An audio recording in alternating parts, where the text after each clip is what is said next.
Hi, I'm Dustin Abbott, and I'm here today to give you my review of the XGIMI Halo Plus new/Netflix, which is an end of 2024, beginning of 2025 release from XGIMI. Now, in 2024, Netflix changed its protocols, licensing, certification, etc., which meant that all of a sudden a lot of existing units, like projectors on the market that had been able to display Netflix content in the past, now no longer could do it natively. So it required using a third-party app or attachment like an Amazon Fire Stick or something similar. One of the projectors that was affected by that was XGIMI's existing Halo Plus projector. And so they have solved it this time back with a new version. And unfortunately, the new version, while there's a lot of it's great, as we'll get to in just a moment, the naming convention is a little bit confusing. Because rather than giving it a whole new name, they now are calling it the Halo Plus bracketed new, or maybe Halo Plus Netflix. Either way, it's a little bit confusing, but what we have here is an officially licensed product that is natively compatible with Netflix, and it's also one of the better portable projectors on the market, even if it's a little bit pricier at about $800 US. So, what sets it apart from the others? Well, today we're going to dive in and try to find out.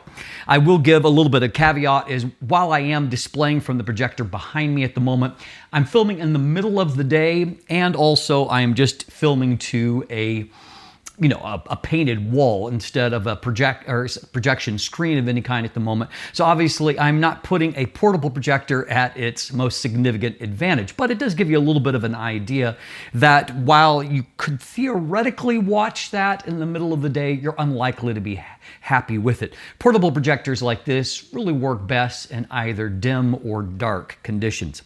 But let's jump in, let's take a look at the specifications of this particular unit. As you can see, it is very compact, and that's one of the things I do love about it.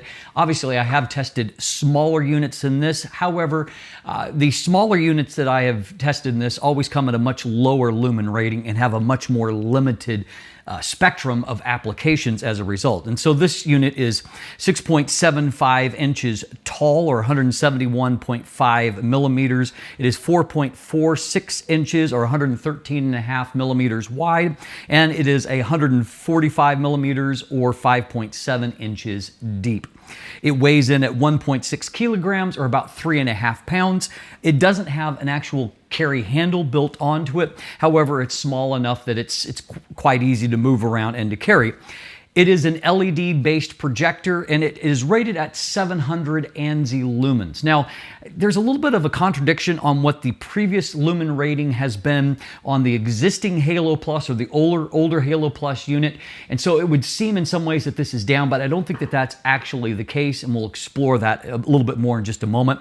It is a native 1080p display, so 4K content is going to be scaled down to 1080p. However, it is 1080p native, not a lower 720p rating. It supports some of the HDR protocols like HDR10 and HLG, and by the way, it does that quite well. It has HDMI ports, and that is ARC rated. It has USB-A, unfortunately, not USB-C, and it does have a headphone port, which I'm always happy to see, because while you can connect Bluetooth, it's nice to have some options of how to output audio, and just gives you a little bit more flexibility in case what you're using is not Bluetooth rated. It has dual band Wi-Fi, so 2.4 gigahertz and then 5, but it is Wi-Fi 5 and not the newer Wi-Fi 6 protocol. It does have 16 gigabytes of internal storage, so you can actually put a memory stick in there and then copy over content onto the actual device itself, which makes it even more portable still. So that's pretty cool. The lamp life is rated at 25,000 hours. So to give you perspective, that is, if you're using it 4 hours a day, that's enough to last you for about 17 years. So you'll probably be tired of it by that point and ready to move on anyway. This is operating the standard Google TV menu, and thus the setup is the standard Google TV setup, which is quite simple if you have any familiarity with it at all. You can do, with the included remote control, you can do things like hands-free, and so you can either search for content or select content by just using your voice. It has built-in speakers that are from Harman Kardon, which is a very high-end audio brand, and so you have two speakers that are rated at 5 watts. Not a huge amount, but a decent amount of sound can come out of this very compact unit, and you can use it as a Bluetooth speaker as well. It does have a built-in battery life, and so about 15.5 watt hours of battery, and so that will give you about 2.5 hours of video content. Now, that is running in the eco mode, which is not as bright. And if you want to listen to just audio, use it like a Bluetooth speaker, it'll give you about 5 hours off of that battery life. You have, a good amount of flexibility on the size of projection. You can do anywhere between 40-inch display all the way up to 200-inch display. Obviously, the smaller the display, the more bright it's going to be. And so I don't think that I would experiment with this at 200 inches. However, in the right conditions on my 100-inch screen, it did just fine and displayed a nice amount of light. So it has a 1.2 to 1 throw ratio, if that helps you understand the kind of space that you're going to use it in. It does have autofocus and auto keystone corrections, though as we're going to see, the latter doesn't work perfectly on the unit that I'm testing. So I've used it in a couple of different applications. I've used it as a portable unit for displaying photos. I had a recent trip to Japan, and so I shared some of my content from that while kind of giving a little bit of speech about it. I've used it for movie nights, which is the most common application. I haven't done anything outdoors because it's been either snowing or about -20 outside. So not exactly what anybody's looking for movie night, but certainly a very, very common application for this will be people that are either camping or doing a beach, some kind of outdoor movie night, and this is going to be great application for that, and we'll see why. So let's talk about the things that I like, what I consider to be great about this. As noted, this is rated at 700 ANSI lumens, but it seems to be brighter than the other units that I have tested in that range. And for example, 2 years ago, I tested a unit that was actually rated a little bit higher at 800 lumens, and there's no question that this unit is significantly brighter. And so it's making very, very good use of those lumens. It is very easy to set up, and if you've ever done the Google TV setup, you can get up and running within minutes, and that's not an exaggeration. I actually find in the right viewing conditions, either dim or dark conditions, that the color and contrast is very good. The color is obviously better than some of the cheap projectors that I've tested. You can tell that this is just a more sophisticated unit, and the color output is just richer and deeper. Contrast levels are better. Again, you need to be in the right viewing conditions for that. I also was impressed with the difference in running HDR content, and I felt like it does quite good with HDR10, and it definitely makes a difference in the pop of the image on that. Battery life is sufficient to watch the typical movie. That is, if they will quit making movies ever longer. And so if you're running under more normal conditions and you up that brightness and the sound a little bit, I would revise that down to closer like 2 hours. And so, I mean, you probably can get through a full movie during that amount of time. I like it best when it's plugged in because you're getting the maximum amount of brightness out of it and you're not worrying about that. The build quality here is fantastic. It has a very nice build feel to it. It feels to me like an aluminum alloy chassis on it, and so that is great. And the overall visual aesthetic I think is really, really great. It looks like a premium product and it feels like a premium product, so that's great. As you can see, it's got the 1/4-inch mount on the bottom. It does have a little bit of a kickstand if you're putting on a flat surface, and so you can adjust some up and down. The best thing for these small units like this is they're quite easy to just throw onto a tripod, just thread it up into that, and that gives you some flexibility in terms of your height up and down, and so I appreciate that very much. What I also found is that there is more precise picture controls than what I find on cheaper units. And so because this is a more premium product, you have more flexibility in actually doing user settings and calibrating it to your application. So I appreciated that. Bluetooth lag is minimal enough to be not noticeable if you're actually connecting to an audio source via Bluetooth, and so that's great. Sound quality is decent. Again, you have to have realistic expectations. This is a compact unit. However, that's a pretty decent amount of audio output, and the quantity is good. It's not going to like rumble the room with any kind of low-end bass, and if you expect that, you probably don't have realistic expectations. But you also always have the option of hooking up a higher-end soundbar or other audio, either through the 1/4-inch output or through HDMI for even better audio output. It does include some basic controls on the top. That's most limited to play, pause, and then turning the volume up and down, but at least you do have that option.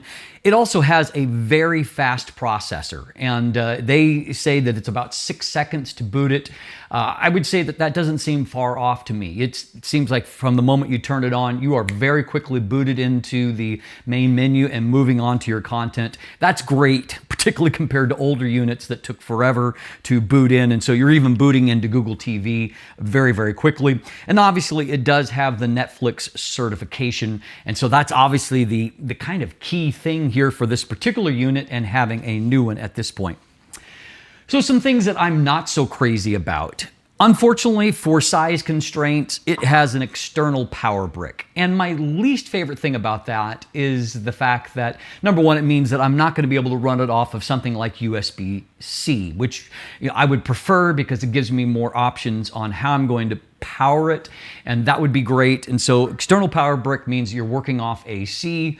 It also means that because there is this brick and the actual cord that runs from the brick to the actual unit is about 5 foot long, a little over 1 meter long. What that means is that in some applications, you might find that your cable routing is a little bit of a pain if you need to get to a higher application than that. So anyway, I don't love that. One thing I'm really surprised by in a more premium product like this, considering how many of the cheaper remotes do include this feature, is that this remote is not backlit, which to me seems a little bit criminal in something that is designed for using in a dark place. So, it's a fairly standard Google TV layout, though not identical to some of the others I've used. It does have some different button placement. And the fact that it's not backlit, I think that is a big misstep on their part. One thing I ran into when I was trying to cast photos to it is that coming from iOS, because it's running a Google TV, and thus it's running Android as the background there, that it's easy to cast from a Android device, but I found that the iOS, initially I couldn't cast, and it turns out that there is an app you need to install to the projector itself that's called Magicast. In the Magicast, you can just kind of have it run in the background. You don't have to load it up every time. And once you install that, which it's not a big deal, it took just a couple of minutes to achieve this, but then after that, it does allow you to natively cast from iOS along with Android as well. But anyway, it does require an additional app to be installed. I don't actually know why they don't just include that app installed natively, and so that you could actually accomplish that. As noted, when you're running on the internal battery, you do default to an eco mode, and so it isn't as bright in the eco mode. One other thing that I found is that the auto keystone for me doesn't always work right, and it seems like it tends to bias it to where it's low on the left side, and so I do feel like I need to go in and manually correct it afterwards because the keystoning is not proper. That could be specific to this unit because I've not read of other people complaining about it. However, on this unit, it is something that I have observed. The other thing that is a negative to me is that both the Wi-Fi and the USB specs to me feel a little bit outdated for a unit being released end of 2024 or beginning of 2025. I think that this should be USB-C back here, and then also it should be Wi-Fi 6. At the same time, I have found that I've had zero problems in terms of streaming content. It is no problem in terms of getting enough speed. However, again, it's an outdated spec at this point. Finally, there is no case included, and again, because it's a premium product, you probably want to protect it. And unfortunately, that means an additional cost, which I would prefer that to be included in the package itself. So my conclusion is this. Projectors like the XGIMI Halo Plus new / Netflix, they occupy somewhat of an interesting niche. Obviously, there are more portable options for those for whom that's the greatest priority. And then, of course, on the other end of the spectrum, there are much brighter units than this. But I think that the Halo Plus, it fits a sweet spot for a couple of specific applications. First of all, if you're looking for something for portable movie watching, camping, on a beach, for travel, things like that, I think it's a great application because it's definitely upscale in terms of picture quality compared to the more compact units. And as far as portable units go, this one is pretty close to the top of the heap in terms of the picture quality, the brightness, and what you can put out. And then the second application is if you're looking for a very compact application and something that's got enough style that you could leave it, set maybe on a nightstand in a bedroom and it would look fine there. And of course, able to then project properly on a wall in the room. I think that watching in a mostly dim room, it actually works pretty great. And frankly, it works better in many ways than the larger unit that I have been using recently for that application. 700 lumens isn't a lot, but the Halo Plus does seem to be maximizing those lumens. And frankly, it doesn't seem much dimmer than the much larger unit that I've been using that's rated at 1600 lumens in terms of the actual brightness of output. There are cheaper options out there, but this is one of the best portable projectors that you can get. The fact that it does have Netflix certification is obviously a bonus. Thus, it is well worth considering in 2025. I'm Dustin Abbott, and if you want more information, I do have links in the description down below where you can explore, get more details, some buying links there if you'd like to purchase one for yourself. As always, thanks for watching. Have a great day, and let the light in.